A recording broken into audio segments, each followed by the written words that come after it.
Conteneur Expert est fier de présenter mon détour en construction.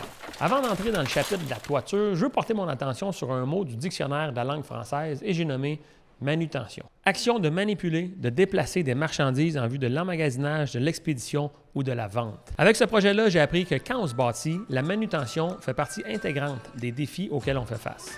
Et la première rencontre avec la chose a été de déplacer à bras les poutrelles qui allaient être la structure de nos toits. Pierre, mon partenaire, était sur le chantier pour la première fois depuis le début des travaux, puis son père est venu nous aider.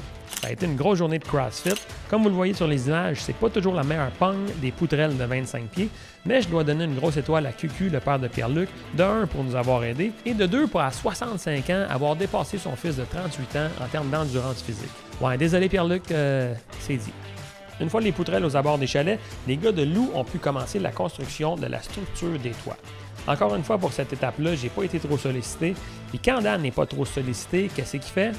Et voilà, des shots de drone. Mais mes moments de liberté n'ont pas duré longtemps parce que rapidement, Martin était de retour sur le chantier du loft en conteneur, puis on se lançait dans les travaux d'installation des fosses septiques. Check chérie, ça c'est toute la marde qui va rentrer là-dedans. Ça te fait rire.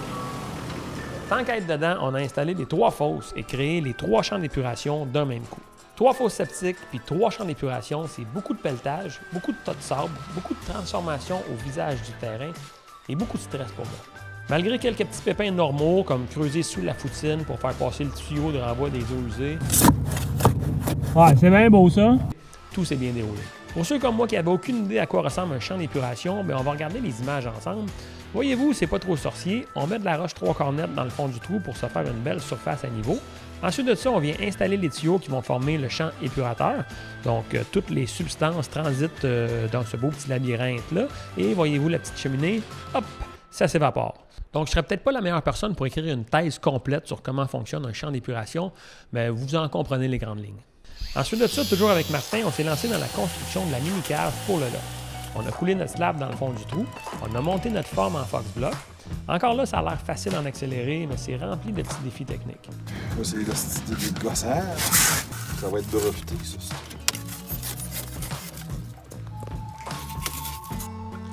Une fois notre structure en Fox Block complétée, la pompe est revenue pour couler le béton, puis la job était faite. De l'autre côté, avec les chalets, les boys de LP Construction avaient fini l'installation de la toiture. Ils ont installé mes portes et mes fenêtres, puis c'était la fin de leur mandat. Moi, je me retrouvais seul pour la première fois et s'ouvrait le prochain dossier, celui de préparer le sol pour couler la dalle de béton à l'intérieur des chalets. Maintenant, j'aimerais vous faire remarquer un point. Ça fait un petit moment dans les vidéos que je n'ai pas parlé de Ariane et ça fait un petit moment aussi que je ne vous ai pas parlé de notre idée de centre de ressourcement. Bien, dans le prochain épisode, je vais vous parler de notre relation qui, malheureusement, tirait à sa fin. Pour tous vos besoins d'entreposage, bureau mobile ou modification sur mesure, visitez conteneurexpert.com.